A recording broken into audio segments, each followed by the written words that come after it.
Hey everyone, Tactics here, and today I'll be going over The Other Side plus 21 run from a Guardian Druid point of view. Like my other high key walkthrough videos, which you can find on my channel, I'll be talking over the route that we used, going over any of my personal cooldown usages as a tank, and giving you guys just some general tips and tricks that we use on high keys to get things timed. With all that said, if you guys enjoyed this video, make sure to leave a like and subscribe to be notified when I post more Warcraft content, and let's get right into the run. As with my other videos, it's going to be at 1.25 times speed, just to make this a little bit shorter for you guys. But pretty much for this first pull, we are actually not committing Lust. Now, it's actually pretty common for groups to commit Lust here, but we are not committing that because the route that we're using, we're getting a pretty quick Hakkar pull in, thanks to the rogue. So if you don't have a rogue, obviously you're not going to be able to do the shroud skips we're doing here. And you likely don't want to invis pot on higher keys, at least this first one, because you're probably going to be wanting to pot Hakkar, just because that boss is probably the hardest part of the dungeon. But yeah, so we're not lusting here. I'm not committing my incarn usage here either. I just have my pre-incarn that I use. And incarn will actually be used for the next pack, because that's also pretty scary for tanks. This is Inspiring Week. These first two packs are two of the three more dangerous packs that we pulled in the dungeon in terms of Inspiring. For the most part, Inspiring doesn't affect The Other Side, just because, as you'll see, we're going to actually skip pretty much the entire Hakkar wing, which is like some of the most dangerous Inspiring trash in here. So if you're forced to pull that wing, Inspiring on The Other Side can be a bit scary. If you're not pulling that wing, it's very, very minimal impact. Here, for example, I have to eat like a couple casts from the Death Speaker, but then we kill the Inspiring mob and there's not too much to worry about. Again, I committed Incarn here just because this is a pretty high tank damage pack. And we're just going to go straight into Hakkar's wing after this.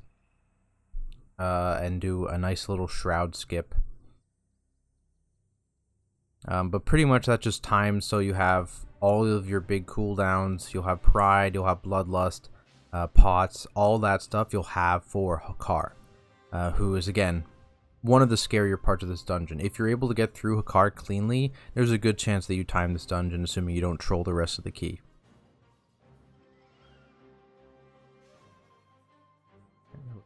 Heading up here into Hakkar's wing, and you'll see too the Inspiring mobs in this hallway. They're crazy. There's not a lot of reasons you'd want to pull this hallway on Inspiring. Almost every pack here usually has the Inspiring mob. Not good.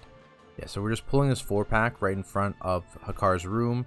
This will also spawn our Pride. There is an Inspiring mob here, as you can see. You just want to kill that ASAP. Just so we can actually interrupt the Hexer when he starts casting his heal.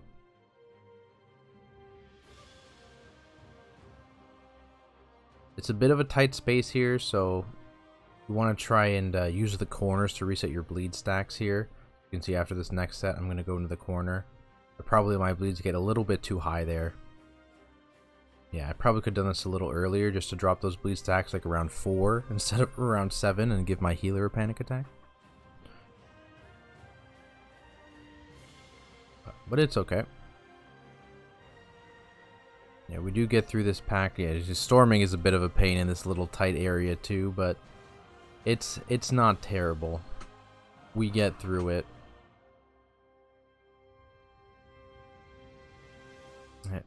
And the thing with this Pride is we try and commit very minimal stuff. So I think we're just committing like Adrenaline Rush and then short Warrior cooldowns, and that's it. We're holding Combust because what's going to happen is he's going to combust on pull with the Pride. And then we're actually going to hold our Lust for post second shield because we don't have a Boomkin, right? We don't have any Giga Burst.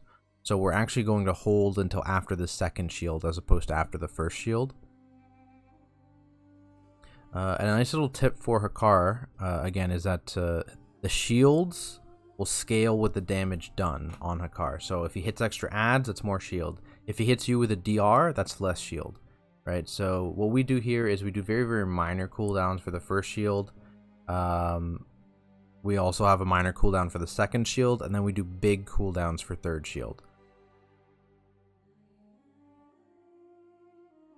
Yeah, so we're just going through here. We're waiting. We're hard swapping to these ads just so they don't get any shield added.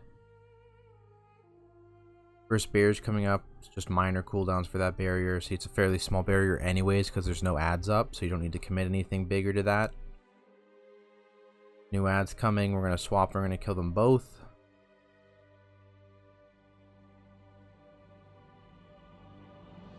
And again, just so they don't get their shield added. I think you got a little bit there. But the next one, see, we're lusting here. And then the next shield, in 21 seconds, we're committing big CDs. So things like Cloak, things like Ice Block, that's what's going to be committed. I don't actually remember if we killed this before. And basically the reason to slow push this is you get less and less ads. So those first two shields, as you saw, were extremely minimal. They had almost nothing. So here's the Blood Barrier. And that was still decent size. There was an ad up, but I think we missed the Ice Block there too. But yeah, basically, you just minimize all three shield sizes and minimize the ad up time, because the whole beginning of the fight, your healer's not having a struggle with like 2-3 ads up almost instantly, right? And we're able to just push this boss down, and then we head off towards Mechagon.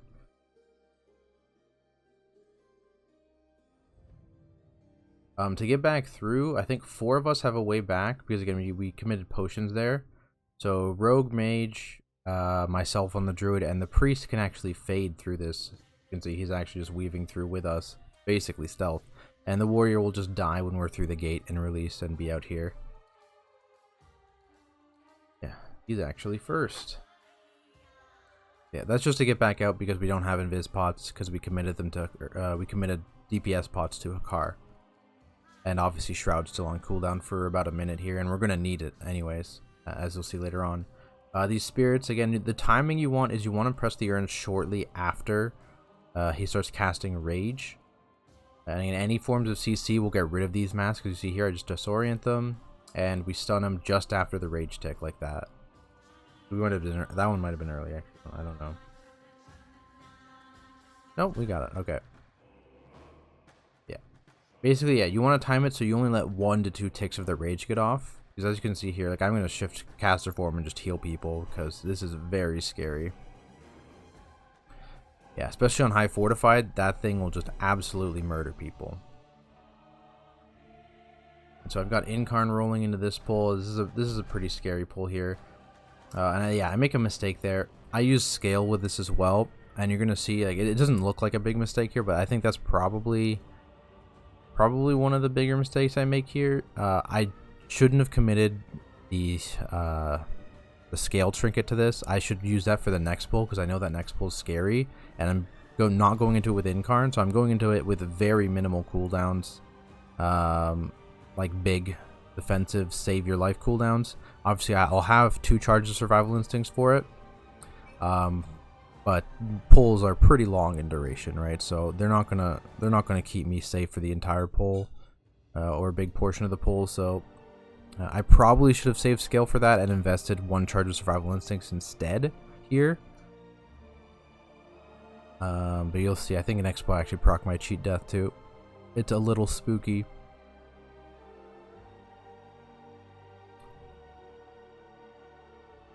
Yeah, so this first little, I don't even remember what it's called. The solo mobs. We'll find out. Dental drill, that's what they're called. So yeah, we skipped them here. Just after we moved, distract will keep it in place, but you can do what we just did. Wait for it to move and then get it. And then run right by. That works as well. You don't need a rogue for that skip, so you can always skip those. But yeah, as you see, this pull is pretty scary for the tank. I think I invest pretty much all my defensives into this pull. Yeah, we do have scale coming up now, near mid to end of this pull. Yeah, but that beginning of the pull especially got pretty spooky without scale and without Incarn. Yeah, even the end there, yeah, there I proc the cheat death because now I'm out of everything, right? That's okay though. That's what the cheat death trinket is for. We get through it. Yeah, and then we're moving into our next Shroud route after this. or shroud section rather. So I'm going to go ahead and stealth because I'm engineering, and I'm going to go get the button to stop all these sludges from going right there, and then I'll call them to follow, and then I'll give them a stampeding as well, and we'll just run through all this annoying trash, very small pulls, skip all of it, and just go straight to these sludges, where I believe we pop cooldowns, because these sludges can get scary, and you're just basically kicking, CCing, and just dropping cooldowns on these guys. It may seem like a waste, but these guys, if they ever line up and they start double tapping people, they just start dying. It's a very scary pull, actually. So you want to keep on top. It's a lot easier with a boomkin. Obviously, we don't have one of those, but you can just beam for the whole beginning of this pull, and it becomes a lot safer. But in general, this is a pretty scary pull that you'll probably want to commit things to. And then we just go into the pride that we're taking into the mana storms. Yeah, not much special here. We're just kind of throwing cooldowns as we get them, because again, we use cooldowns on pull of those three guys, and actually we're all three like 1 minute-ish specs, so they're just kind of dropping cooldowns as they get them. And I think the mage is just holding to bust the first mana storm.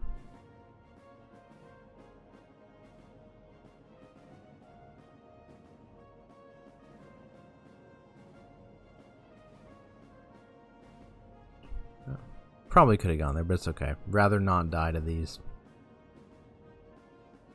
Waste a few seconds of prideful, oh well, that's okay. Yeah, mana storms aren't too bad. As you remember, I committed all my defensives to the dog pack, and that was perfectly fine because I knew there was nothing super scary I needed to commit defensives to until Maleficent, right? Because Millhouse isn't too bad.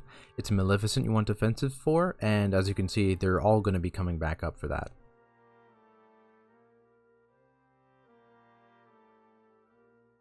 Yeah, storming can be a bit annoying on this boss, but yeah, basically just lining up the arrows so the boss is in between them, making sure those beams are always soaked, stunning boss as much as possible.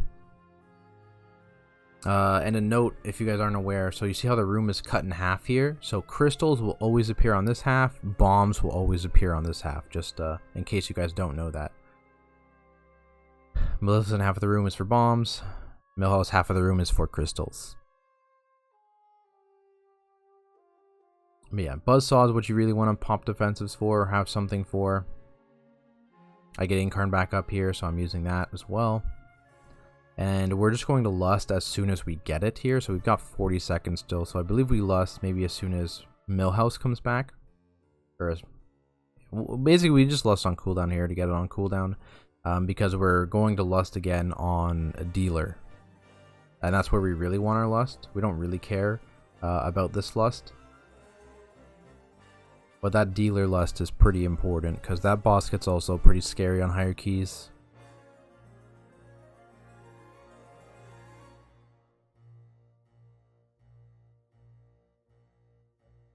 Yeah, it's just lessons. Pretty easy to finish off these bosses from here. They're not going to finish all their cooldowns. Oh, he got ticked there by the laser. Little unfortunate. Not the end of the world, though.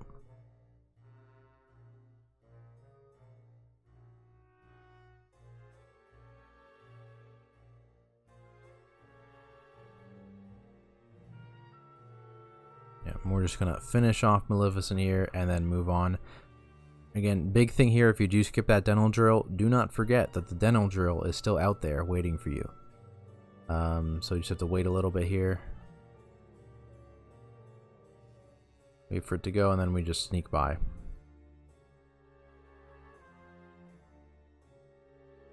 We then have the mask guy without an urn, so that can be a little scary. Again, any defensives you have for the rage, 100% you'll want to commit them. It's a very, very scary. I think we commit rallying here, and then I swap into human form and heal.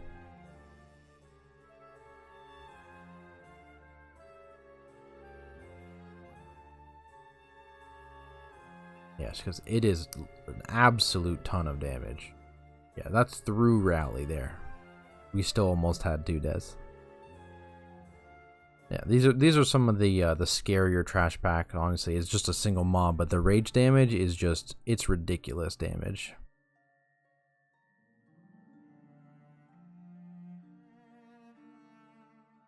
Yeah, we still end up having a death to it, but we end up getting through it with just the 1 death. We don't need to commit a battle rest here because the release is pretty close.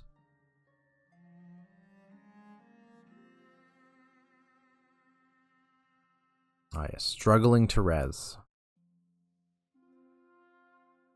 Oh yeah, I think our res bugs out here. Yeah, I think he still gets resurrected back at the spawn point. Yep, unfortunate.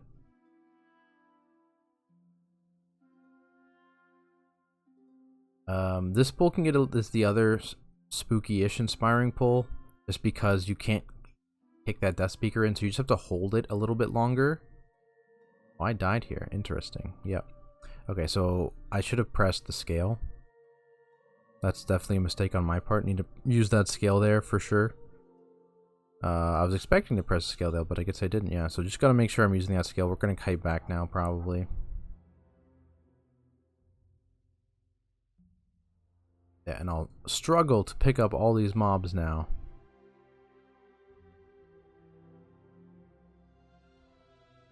Yeah, that's just not using the scale in time. If I use the scale there, I live through the stun, and then I'll recover perfectly fine. Yeah, this gets a little messy. Just trying to recover from this.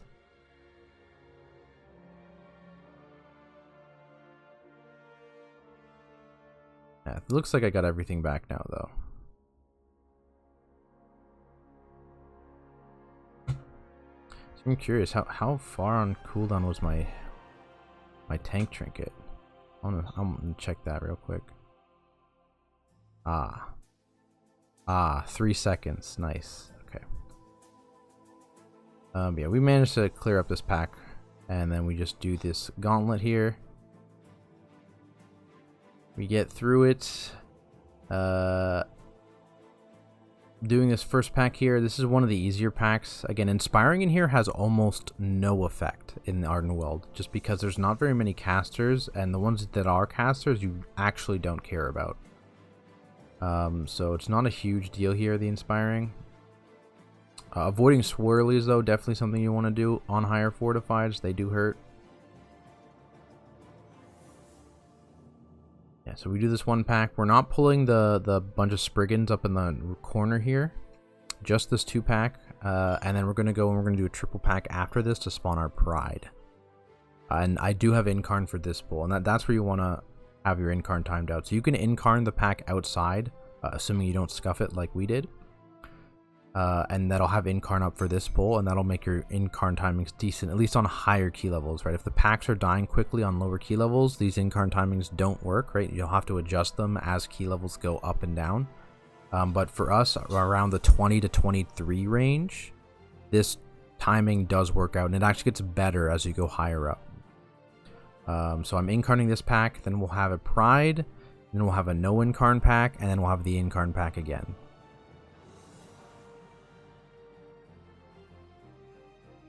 Yeah, basically for this to spawn Pride, it's on the last 2 mobs you want to kill together pretty much, and that's the Pride here, or 3 mobs, sorry.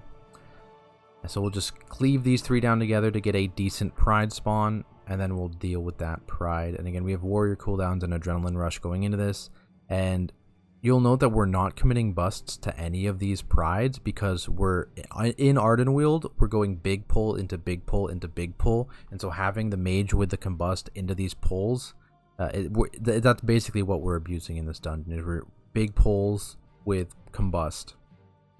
So as you see, he's just farming up his Combust on this Pride. He's not going to send it, he's just going to hold it, and we're just going to go straight into another big pull after this.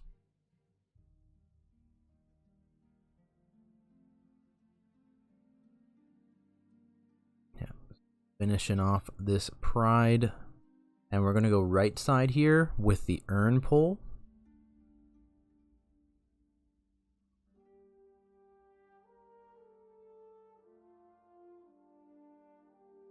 pulling these stealth guys right there, and yeah, letting it all stack up for this urn.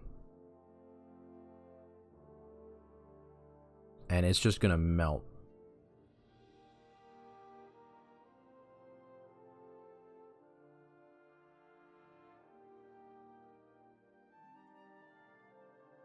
Head back a little bit to deal with this first set of enrages, but really it's not that much. And now I'm gonna have Incarn up for this next pull. The one problem is that the stacking crane debuff here, we are gonna have to wait for that to fall off before we can start the next pull. It's a little bit of a pain. It's about 20 seconds there. But it does let Combust kind of get back a little bit more, right? And so by the time basically this pack gets grouped, he'll have Combust back. So this waiting is actually not terrible here. And then we're just going to go through, and I'm going to group up all this stuff. There we go. And this is going to spawn our next Pride.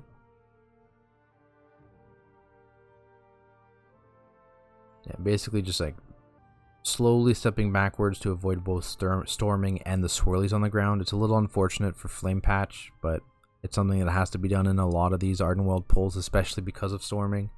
Ideally, I try and keep this pack stationary as much as possible for Flame Patch, but sometimes just not super doable.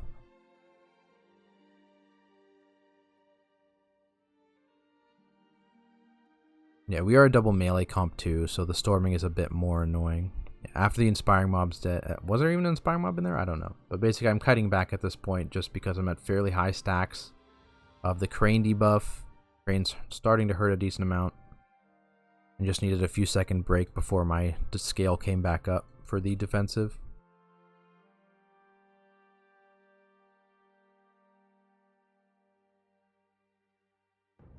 Let's go straight into Pride, and then Pride goes into another big pull.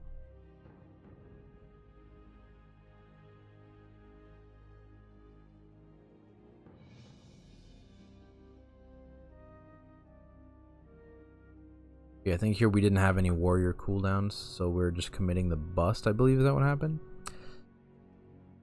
And the next pull is a little smaller comparatively than the other ones. We're pulling the dragon in this next pull. One thing was to always pull the dragon with Pride up because it makes his fear mechanic trivial. You can actually just walk out of it with the Pride buff up.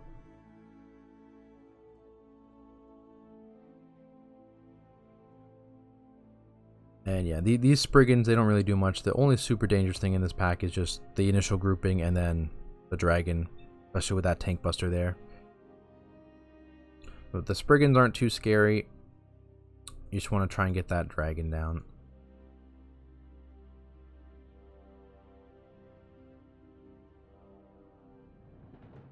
Yeah, and we're gonna run out of the Pride speed buff, so for the next one I'll be pre-stampeding it, I think, if we even get it actually. And note I didn't incarn this either, right? I have incarn for the next pull. Because as you'll see, next pull is also pretty scary. There's another matriarch in this pull.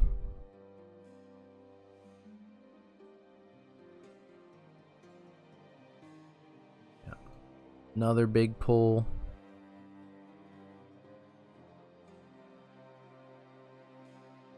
And again, same deal, slowly cutting back to avoid stormings and any of the circles on the ground.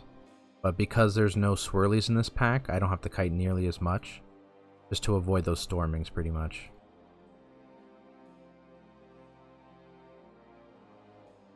Yeah, with Incarn, a lot of these packs become quite trivial. As you can see, like we're massive pulling all pulls, but basically I'm alternating between using Incarn and like Bark and like Survival Instinct Scale in Bark. And that is enough to get me through packs. Yeah. Gets a little scary near the end there, but I do end up getting some stuff back, and then I can get a decent number of Iron Fur charges rolling. Yeah, then we have one more big pack before boss, which is these guys, and then the Stealth Spriggans to proc the 100% Pride. The stealth spriggans are down here. If you just sit where I'm sitting now, right there, and you just kind of wiggle around, you'll pull them.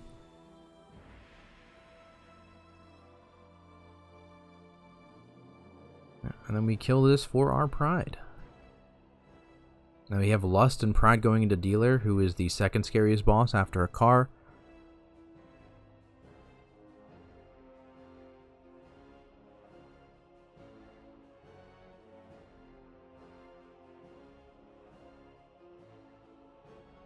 Yeah, again, trying to keep it as stationary as possible for those flame patches, but sometimes you have to move.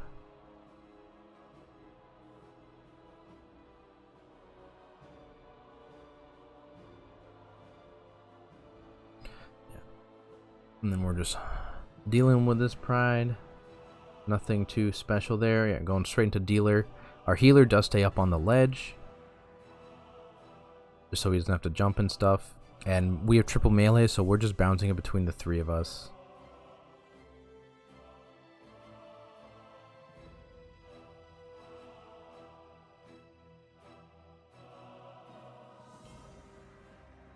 Yeah, it's pretty simple. We have a warrior too, so the third melee puddle we actually don't care about at all, because he's usually just going to stay down in there and spell reflect, as you can see. So we really only need me and the rogue, and even in, like, if we screwed up, right, the rogue can cloak, I can just pop a defensive and eat an explosion. It's really not a big deal. So we have a decent comp for this boss. It's just, in general, still a lot of damage going out. And yeah, you can kind of get overwhelmed by the end of it, similar to Hakkar.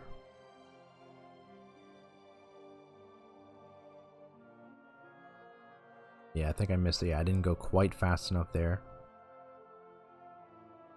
I was trying to make sure it bounced to the rogue and not the warrior, so we didn't kill the warrior there, but wasn't quite fast enough getting to the actual jump pad. That's okay, we get through this boss.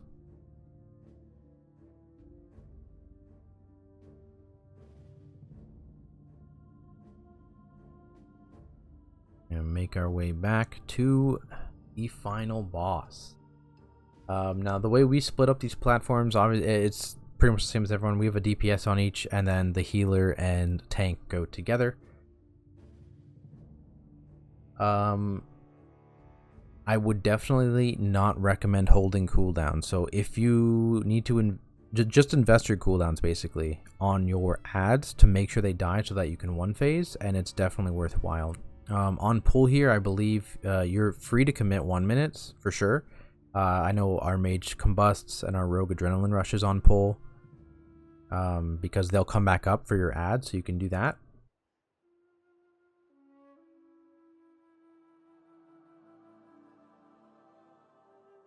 But aside from that, if you have any big cooldowns, like, it's not really worth holding. You want to just dump them into the ad, because if you let that ad live, that's going to add over a minute to the fight, right? So the most important thing, and when it comes to time here, is making sure that you kill your ad. All 4 ads die, basically.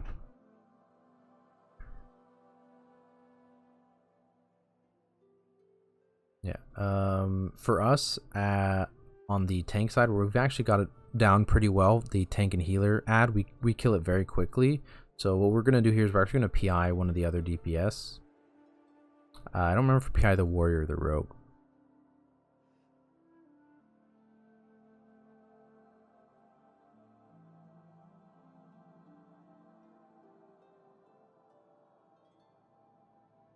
Yeah, okay, I think we PI'd the rogue there because he didn't quite have adrenaline rush up. Yeah, that's what happened. But yeah, so we're just popping our cooldowns here. We get it down fairly quickly, as you can tell. Make sure you click your things. And yeah, we get rid of all 4 visages on the first one. And that is pretty much what you want to do every time. That is like the most important thing for this boss, is just making sure you're using as many cooldowns as possible to kill those things. Even if you're overkilling by a little bit, it's not the end of the world. It's still going to be a pretty sizable time save. So you'd rather overkill than underkill. That is for sure. But yeah, from here it's just kind of a repeat of the first phase, and making sure you have a defensive for Soul Crusher. That Soul Crusher thing, remember, if you want to mitigate the initial part, because that'll reduce the dot. So I always have mitigation up for that initial part. It is a physical hit as well. You'll have Iron Furs, any kind of DR ruling for that initial hit. And then aside from that, you just got to make sure you're dodging. Don't move too early back during that combo, because the stuff stays on the ground like about a second after the animation. So just be careful of that. And that is it for the other side. So remember guys, if you found this video useful, please make sure to like and subscribe to support the channel. It really does help. And you can also always check me out on my Twitch at Tactics, where I stream high keys, I do mythic raids, and I do other things like raid testing for 9.1 whenever that gets back up on the PTR. That is all for now though. As always, thank you guys so much for watching, and I will see you in the next video.